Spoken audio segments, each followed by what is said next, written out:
let me just tell you something. I've been around for a long time, and honor is the key to receiving from God. I've honored my boss and have experienced reward at my workplace.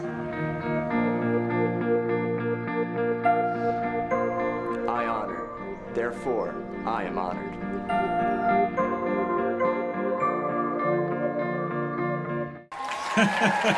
Amém, amém, amém!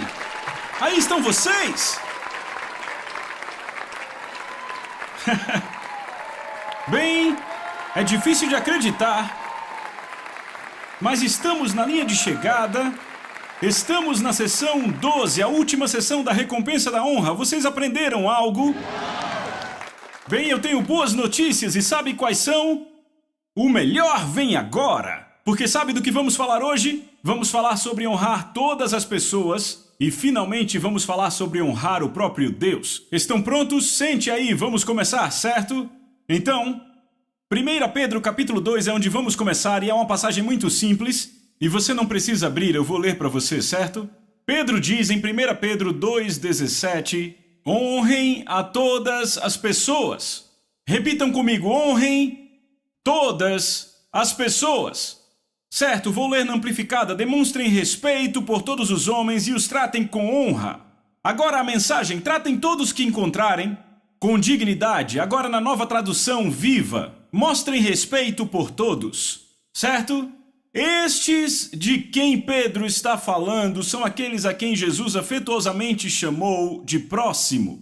Se você lembrar, Jesus estava ensinando e em certo ponto um advogado especialista da lei disse a ele: Jesus, quem é o meu próximo? Lembram dele falando disso? E Jesus contou uma parábola sobre um homem que estava no caminho de Jericó, foi assaltado por ladrões e apanhou até quase morrer.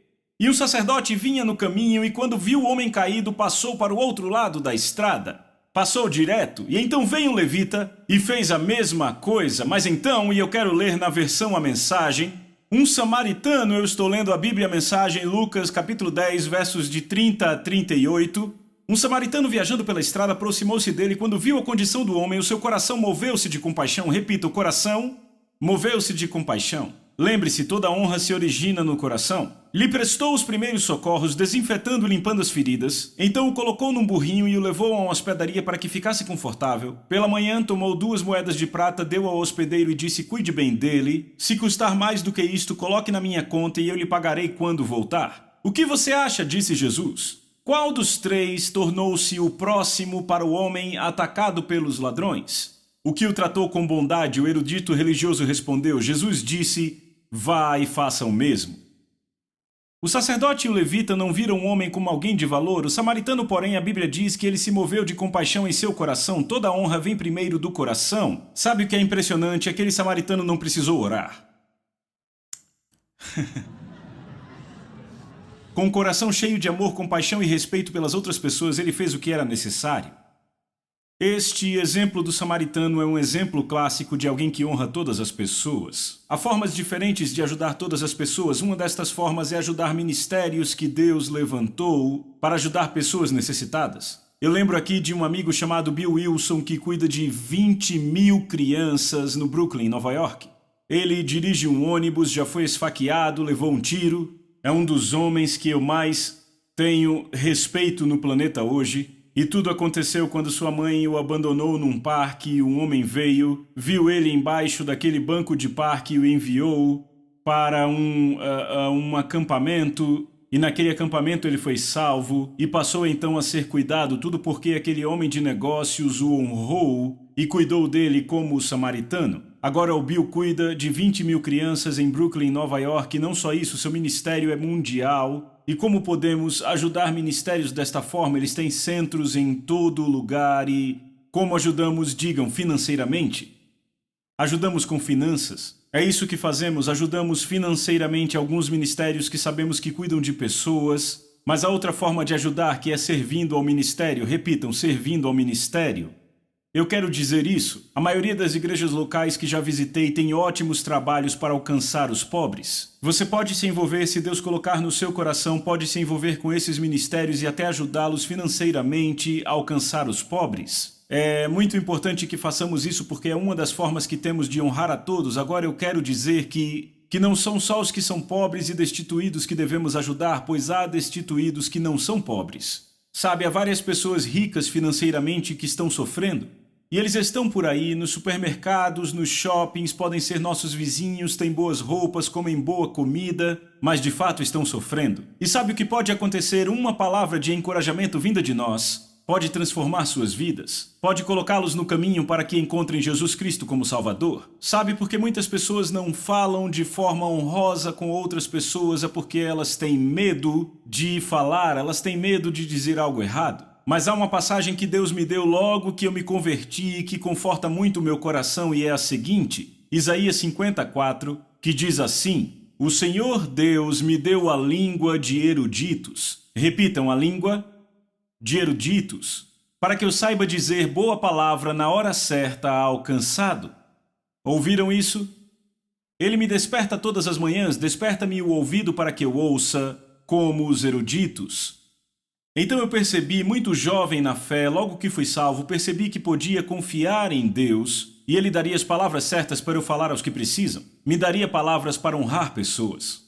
Então eu fiz disso uma prática e eu quero dizer que nem todos são destituídos. Ele fala dos destituídos, mas é qualquer um com quem você tiver contato. Você entende? Pode ser a moça do caixa, o atendente na loja, a moça do pedágio, aquela recepcionista que te atende, alguém no telefone.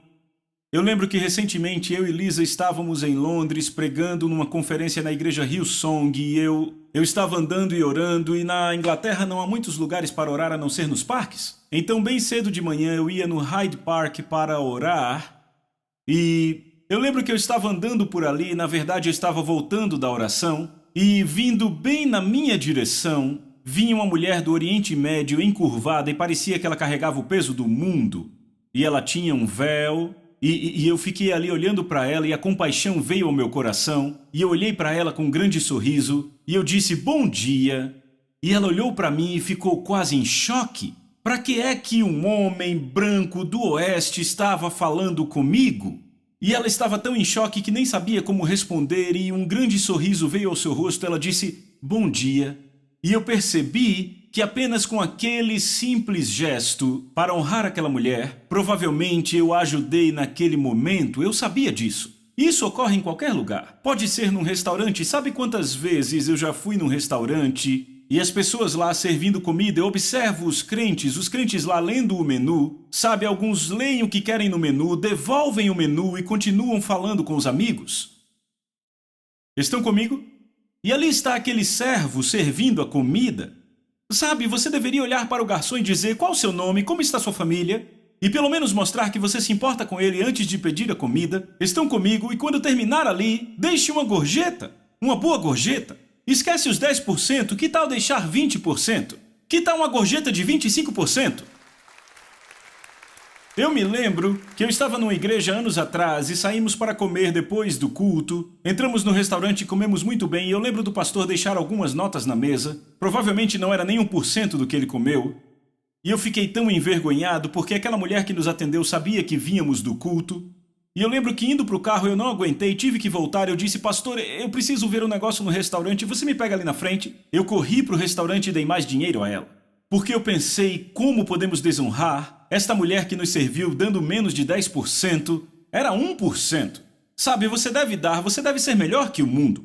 Crentes devem viver melhor do que o mundo. Estão comigo? É um bom lugar para dizer amém. Sabe, existe um estacionamento VIP no aeroporto de Denver. A Lisa e eu, nós íamos constantemente de avião para Denver. Eu uso o valet porque, sabe, às vezes você está com tanta coisa que é melhor certamente usar o estacionamento VIP. Eu lembro uma vez eu fui àquele lugar e os caras quase brigando para pegar o meu carro, sabe? Sabe, todos aqueles caras vindo da Turquia, de Gana, desses países africanos para trabalhar como valet. E eles, lá vem o pregador, lá vem o pregador. E eles quase brigando, sabe por quê? Porque eu deixo boas gorjetas? E sabe, é interessante, há anos atrás, no estacionamento VIP do aeroporto de Denver havia uma parte que era coberta no estacionamento e outra parte que não era coberta ficava ao ar livre. Meu carro nunca ficava ao ar livre. Estava sempre numa vaga coberta. E nunca tinha neve no meu carro quando eu voltava. O que é isso? Recompensa da honra. Estão pegando isso? Entendem? Sabe, quando eu e Lisa vamos ao mercado, sabe, amamos ir aos mercados locais que ficam por aqui. Uma vez tinha um visitante conosco e ele disse: vocês conhecem todo mundo na loja? Porque todo mundo parava, falava, trocava ideia, todo tipo de assunto e às vezes até orávamos por eles. Nós os honramos, repitam, honrar. Estão entendendo? Então Deus está dizendo: honrem todas as pessoas. Alguns exemplos práticos. Olhe as pessoas nos olhos quando falar com elas, trate-as com gentileza. Tente fazer coisas além das expectativas delas. Sabe, no último inverno tivemos aquelas tempestades e eu percebi que o meu vizinho estava sem pá, então eu fui lá, emprestei a minha pá e ainda o ajudei a limpar o seu quintal. É disso que eu estou falando. Sabe, eu pensei, ele sabe que somos crentes, então vamos lá tirar essa neve. Porque eu sabia que aquela situação, sabe, temos grandes tempestades. Eu sabia que ia dar um trabalhão. Sabe, no passado eu cortava a minha grama e hoje eu não corto mais, ok? Mas no tempo que eu cortava a grama, eu cortava também a grama do vizinho às vezes. Por quê? Porque é uma forma de honrá-los de uma maneira que eles nunca esperam. É isso que Deus quer dizer com honrar a todos, estão comigo? Certo? Outra coisa, que tal quando o gari passar por você oferecer-lhe um suco?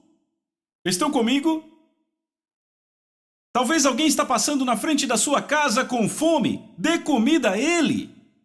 Honre-os. Trate-os como valiosos. E quer saber, isso vai abrir a porta do evangelho para você. Agora deixa eu dizer isso. O mais importante é que você peça que Deus ponha honra pelas pessoas no seu coração, porque se você tentar honrar, sem que isso esteja no coração, vai sair falso e superficial. E tem mais, vai ter o efeito exatamente oposto ao que você queria. Porque, sabe, as pessoas notam a honra falsa. Agora, os últimos 10, 15 minutos desta sessão, eu quero falar sobre honrar a Deus. Repitam, honrar a Deus. A última forma de realmente andar em honra é, antes de qualquer coisa, honrar a Deus. Provérbios 3:9 diz, ele nos ordena honrar ao Senhor. Repitam, honrar ao Senhor. Ouçam com atenção, nós desonramos a Deus se valorizamos qualquer um ou qualquer pessoa acima dele.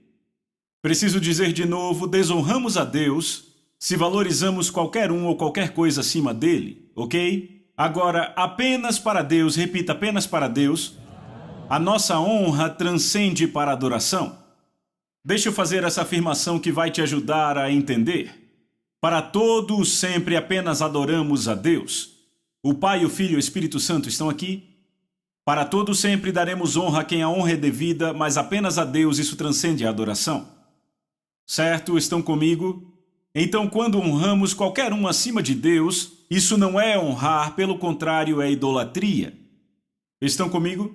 Um exemplo clássico disso foi na vida de Eli. Eli era um sacerdote, sumo sacerdote de Israel, e ele tinha 2 filhos que eram líderes. Um se chamava Hofni e o outro se chamava Finéias. Hofni e Finéias eram os caras que faziam o trabalho do tabernáculo e o que acontecia é que quando os homens traziam as ofertas, Hofni e Finéias pegavam a melhor carne, à força se não fosse dada a eles. Certo? Pediam e se as pessoas questionassem, pegavam à força. Não só isso, cometiam adultério e fornicação com as mulheres que serviam à porta do tabernáculo. Então seu pecado era muito, muito grande aos olhos de Deus, entendem? Agora, Eli sabia o que os seus filhos faziam, mas ele não os corrigia nem removia da posição de liderança. Sabe por que ele não fazia? Porque Eli era um homem glutão, era um homem gordo. Sabe, ele morreu quebrando o pescoço de tão gordo. Estão comigo? Então o seu pecado foi alimentar a sua gula. Então ele repreendeu de forma bem branda. Eu vou ler aqui para vocês, ouçam. 1 Samuel 2, 23, 24. Ele disse a eles, eu ouço os relatórios das coisas más que vêm fazendo. Por que continuam pecando? Devem parar, meus filhos. O que eu ouço das pessoas não é bom. Certo? Então ele é brando assim, mas ele não os remove. Certo? Agora, eis o que acontece depois. Um profeta vem a Eli. Ouçam a palavra de Deus que vem do profeta. 1 Samuel 2, 28, 29. Um dia um profeta veio a Eli e lhe deu essa mensagem. Eu atribuí as ofertas de sacrifício aos sacerdotes. Então por que você escarnece dos meus sacrifícios e ofertas? Ouçam isso. Por que você honra mais a seus filhos do que a mim?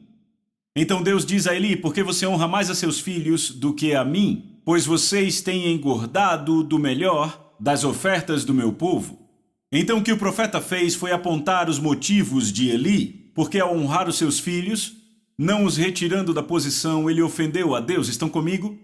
Ouçam o que Deus falou sobre Eli, porque entendam, o que Eli recebeu não foi a recompensa da honra, mas exatamente o contrário. Certo, teve grande perda, porque Deus disse assim, desta forma o Senhor, o Deus de Israel diz, as coisas terríveis que você está fazendo não continuarão. Eu havia prometido que o seu ramo da tribo de Levi estaria sempre diante de mim, mas eu honrarei apenas aqueles que me honram e desprezarei aqueles que me desprezam. Isso é Deus falando pelo profeta. Porei fim à sua família, para que não me sirvam mais como sacerdotes. Todos os membros da sua família morrerão prematuramente. Então por que Eli desonrou a Deus, honrando mais aos seus filhos, ele sofreu grandes consequências? Façamos um paralelo entre Eli e Abraão. Deus chega para Abraão e você sabe que não havia nada mais importante na face da terra para Abraão do que o seu filho Isaque, porque Abraão esperou 25 anos por aquele filho da promessa. Estão comigo, e além de seu filho, era o filho do milagre. Então Deus vem a Abraão depois de Abraão ter realmente amado Isaque, e ele diz, eu quero que você vá numa jornada de 3 dias e o sacrifique num monte que eu direi. Você entende o peso desse pedido, o tamanho do pedido? Não havia absolutamente nada que Deus pudesse pedir a Abraão que doesse mais que Isaque. Se Deus dissesse, vai e se mate, doeria menos nele, eu estou certo disso. Mas sabe o que minha Bíblia diz? Minha Bíblia diz em Gênesis 22:3 que na manhã seguinte Abraão acordou cedo. Deus disse na noite anterior e de manhã ele já estava a caminho. Estão vendo isso? Porque ele seguiu na manhã seguinte para um pedido tão difícil, porque ele honrava a Deus. Certo? Ele sobe no topo da montanha, prepara o altar, levanta o cutelo para matar a coisa mais amada da sua vida e o anjo diz, vamos ler aqui, não machuque o garoto, pois agora eu sei que você realmente teme a Deus. Você não poupou nem o seu filho amado por mim. O que o anjo disse, agora eu sei que você teme a Deus. De onde deriva a honra? De onde ela é originada? A honra flui do temor do Senhor. Então veja, Abraão honrou a Deus, ao invés de honrar a si mesmo ou honrar ao seu filho. Exatamente o oposto de Eli, não é? Agora veja a recompensa de Abraão. Isto foi o que o Senhor disse, Gênesis 22:16-18. Porque você me honrou me obedecendo e não poupou o seu filho amado para mim, eu juro por mim mesmo que te abençoarei ricamente. Multiplicarei seus descendentes em incontáveis milhões como as estrelas do céu e a areia da praia. Eles derrotarão seus inimigos e pela sua descendência todas as nações da terra serão abençoadas. Tudo porque você me obedeceu, você me honrou. Veem a recompensa que Abraão recebeu por honrar a Deus ao invés do seu filho, estão comigo?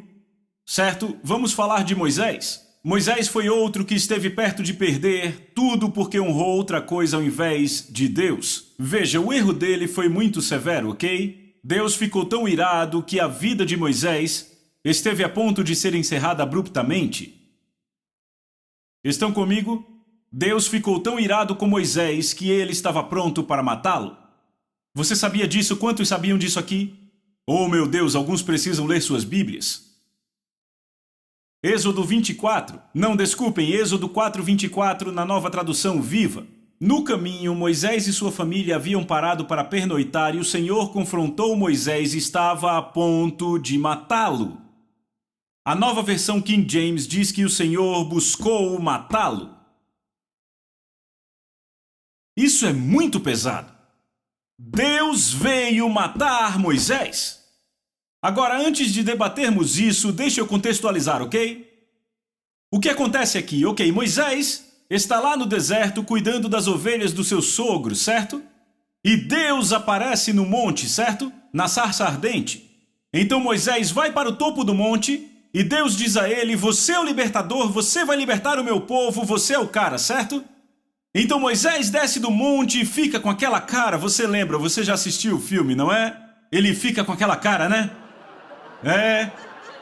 Então Zípora, sua esposa, olha para ele e faz, Moisés, o que está acontecendo? E Moisés faz, eu vi o Senhor. E ele disse que vai libertar o meu povo. E eu sou o libertador de que se prega há gerações. Eu sou o libertador. E Zípora, uau, né? Ela faz, uau. Quando a gente vai, ele, nós vamos agora. E ela, tô com você, querido, vamos lá, certo? E Moisés diz a ela, mas tem uma coisa para fazermos primeiro. E ela, o quê? Ele diz, bem, o Senhor reafirmou a aliança que fez com Abraão lá no monte. E pela aliança de Abraão temos que circuncidar nossos filhos. Temos que cortar os prepúcios dos pênis, ok? Então, mamãe diz, ok, certo. E ela entrega a ele Gerson, e Gerson é o filho mais velho. Bem, Moisés circuncidou Gerson. Sabe, eu tenho 4 garotos e vi o nosso terceiro filho ser circuncidado. E eu lembro o pediatra dizendo, é melhor vocês se segurarem porque vocês vão ver o Alexander gritar como nunca mais vai gritar na vida inteira. Sabe, cada parte do corpo dele vai gritar. Quando aquele médico cortou o prepúcio do pênis do meu filho, eu vi o Alexander e eu pensei, oh meu Deus, graças a Deus fizeram isso comigo quando eu tinha só um dia. Eu fiquei, sabe, eu não conseguia... Vocês lembram quando Josué, sabe, estava trazendo o povo à terra prometida? Lembra que ele circuncidou a todos? Lembra que ficaram prostrados 3 dias? Não estavam adorando a Deus? Era dor mesmo. Era dor, sabe? Tem muitos nervos naquela região. Será que vocês entendem isso? Então, Moisés circuncidou Gerson e Zípora chega e faz... O quê? Isso é um absurdo! Isso é inumano! Isso é tortura e punição! Então ela pega o filho mais novo, Eliezer. É isso mesmo, Eliezer. Ela pega ele, põe ele para trás e diz, você não vai tocar nele. E Moisés, querida, essa é a aliança com Deus. Eu tenho que fazer. Tenho que circuncidar Eliezer também. E ela, não, você não vai tocar nele. Você não vai tocar nele.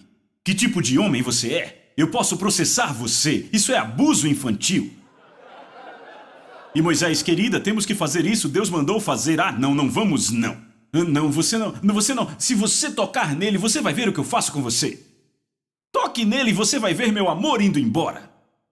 Então ela grita com ele, trata ele daquele jeito, e grita de novo, e chora, e se aquieta de novo. E isso dura não só uma noite, mas também no outro dia de manhã. E Moisés, finalmente, eu não preciso disso. Eu tenho um chamado de Deus na minha vida para libertar Israel. Então, tá bom, vamos embora. Então ele está mantendo a paz ao invés de ser um pacificador. E bem-aventurados não são os que mantêm a paz, mas os pacificadores. Há uma diferença, o que mantém a paz às vezes compromete a verdade para mantê-la. O pacificador, se necessário, confronta para ter a paz verdadeira. Então Moisés não queria briga em sua casa. Ele se cansou da briga, sejamos honestos, houve uma briga e ele não quis continuar. Tudo bem, vamos, eu tenho o chamado de Deus em minha vida. Então algo que Deus lhe disse para fazer, ele não fez porque a sua esposa estava com raiva, certo? Então veja o que acontece. Isso está em Êxodo capítulo 4, versículo 25 na Bíblia Amplificada, prontos? Ora, aparentemente ele havia deixado de circuncidar um dos seus filhos, pois sua esposa se opunha. Mas vendo a vida dele em tal perigo, porque Deus veio matá-lo, lembram? Zípora tomou uma faca de pedra e cortou o prepúcio do seu filho e atirou-o para que tocasse os pés de Moisés e disse, certamente és para mim esposo sanguinário. E depois que ela fez isso, lemos no próximo verso, o Senhor deixou Moisés sozinho. Um dia o Senhor falou comigo em oração, eu não esqueço disso. Eu estava lendo essa passagem e o Espírito Santo me disse, quem morreria era Zípora ou era Moisés? Eu disse ia ser Moisés e ele, é isso aí, porque eu disse a Moisés o que fazer. E ele honrou mais a sua esposa do que a mim. Então quando Deus chegou, ela ficou esperta. Quando ela viu seu esposo a ponto de morrer, ela circuncidou o filho. Mas o que realmente me tocou foi quando Deus me disse ia morrer Moisés, não ela. Porque eu disse a Moisés o que fazer. Vocês estão aqui? Agora deixa eu dizer algo. Moisés era muito jovem no Senhor. Ele cresceu no Egito e agora, claro, ele estava há 40 anos vivendo no deserto, mas Deus se achegou a Moisés e começou a formar seu ministério. Isto seria algo que Deus usaria na vida de Moisés para que ele nunca mais se desviasse do seu caminho. Porque você o vê pelo resto da sua vida, exceto pelo incidente do conflito da água. naquela situação em que ele acertou a rocha 2 vezes, Moisés nunca, não importa que pressão ele sofreu do povo, nunca mais desviou do Senhor. Mas quanto a Eli, ele era velho no ministério. E a quem mais dado, mais é cobrado. Eli sabia o que estava errado. Moisés tentava ser um bom marido. E por ignorância ele desobedeceu a Deus, e Deus disse: eu vou alinhar isso agora. E virou uma marca na vida de Moisés, ele aprendeu. Eli e seus filhos, Abraão e seu filho, Moisés e sua esposa, tem a ver com famílias. Estão vendo isso? Eu acho que agora ficam muito claras as palavras de Jesus em Mateus 10, 34 a 37. Não penseis que vim trazer paz à terra. Não vim trazer paz, mas a espada. Pois vim causar divisão entre o homem e seu pai, entre a filha e sua mãe, entre a nora e a sua sogra. E os inimigos do homem serão os da sua própria casa. Quem ama honra seu pai ou sua mãe mais do que a mim não é digno de mim. Quem ama honra seu filho ou sua filha mais do que a mim não é digno de mim. Jesus está dizendo que quando você honra os da sua família mais do que honra a Deus, ele disse o que acontece se você se coloca num lugar como Moisés. Estão comigo? Eu não estou falando de algo que você acha que Deus falou com você, eu estou falando de algo que ele claramente fala na sua palavra. Estão comigo? Isso está claro? Certo, eu estou falando de algo que você sabe que está na palavra, algo que é totalmente contrário, e você ali sentado, e a sua esposa, seu marido, seus filhos querem que você faça algo que você sabe que está errado. Certo, ouçam, marido, talvez você esteja numa pressão porque a sua família quer assistir um filme impróprio, mas você sabe que aquilo vai prejudicar e contaminá-los. Seus filhos podem reclamar, dizer que você é muito quadrado, mas sabe, você faz a coisa certa quando honra a Deus mais do que a seus filhos. Já teve vezes que eu disse: esse filme não passa na minha casa, esse tipo específico de música secular não vai ser tocado em minha casa. Eu sabia que tinha que fazer aquilo, porque eu sou o responsável e serei eu que vou responder a Deus sobre isso. E eu sou o responsável por protegê-los. E eu vou dizer, quando fiz não foi popular com Zípora. Ela não ficou feliz com seu marido, com o que ele estava fazendo, mas sabe o que ele fazia? Obedecia a Deus.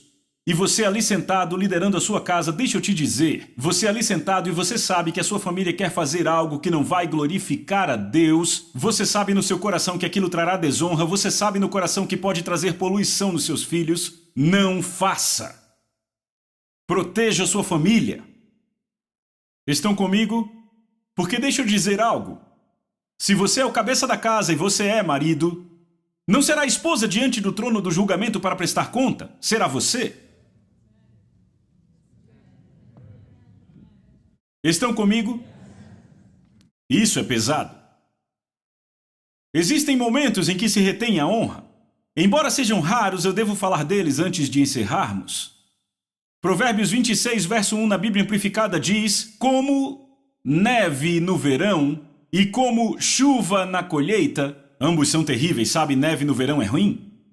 Da mesma forma, a honra não se adequa a um tolo autoconfiante.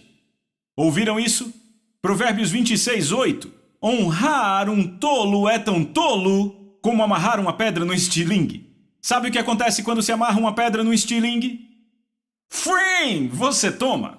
Ou seja, o dano volta para você, certo? Então a primeira coisa é saber quem é o tolo, certo?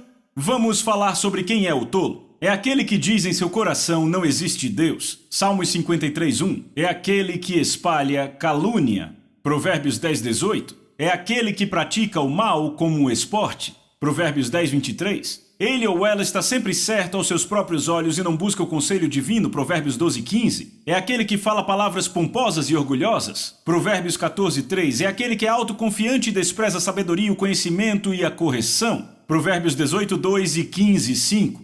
Isso é apenas para citar alguns traços que são atribuídos ao tolo na Bíblia. Então, em resumo, uma pessoa como esta é frequentemente citada como o anticristo no Novo Testamento.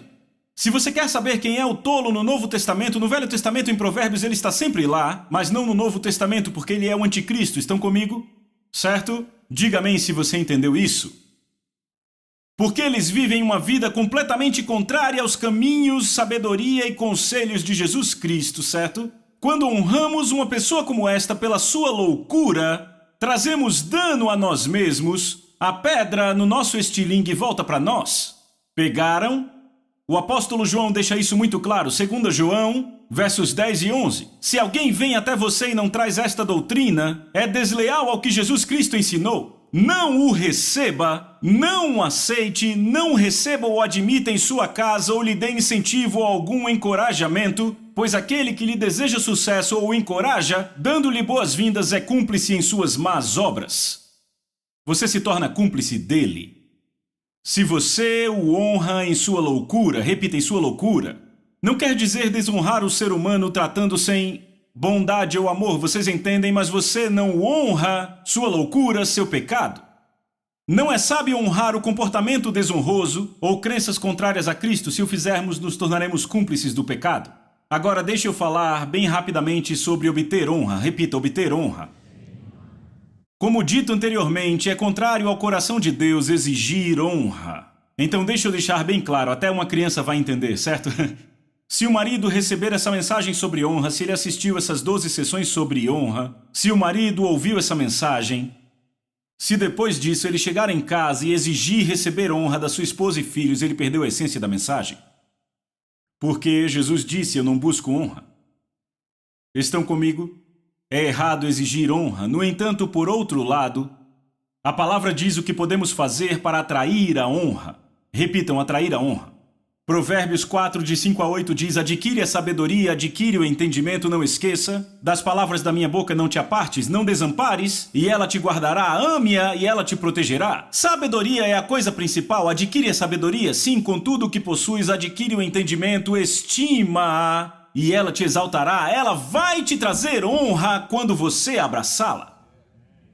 Por isso vocês estão assistindo essas sessões, entendem isso? Você abraça a sabedoria e o que ela faz, ela te traz honra. Você não ama isso? Qual é o princípio da sabedoria? O temor do Senhor.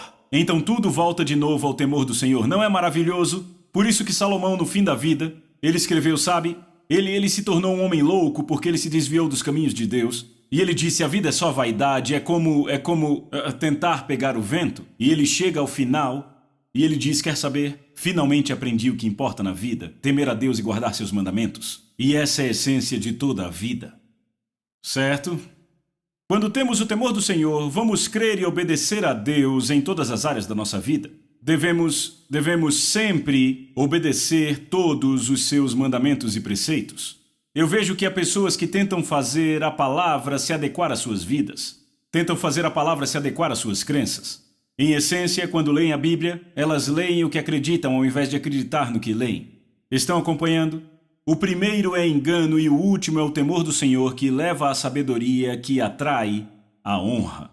Como mantemos a honra em nossa vida? Permanecemos humildes em espírito, completamente dependentes de Deus. Essa é uma das minhas passagens favoritas. Os meus filhos já estão rindo porque eu a cito muito, mas Provérbios 22, 4, e é assim que eu vou encerrar todo este ensino. Diz assim, pela humildade, repita, humildade, e pelo temor do Senhor, vêm as riquezas, a honra e a vida. Riquezas, honra e vida, pela humildade e o temor do Senhor. Vêm as riquezas, a honra e a vida. Quer ser honrado? Então ande no temor do Senhor, em humildade, e a honra será atraída a você. Aprenderam algo? Deus abençoe. Deus abençoe. Obrigado, Senhor. Te damos a glória e a honra. Amém? Amém. Vamos louvar ao Senhor. Vamos louvá-lo.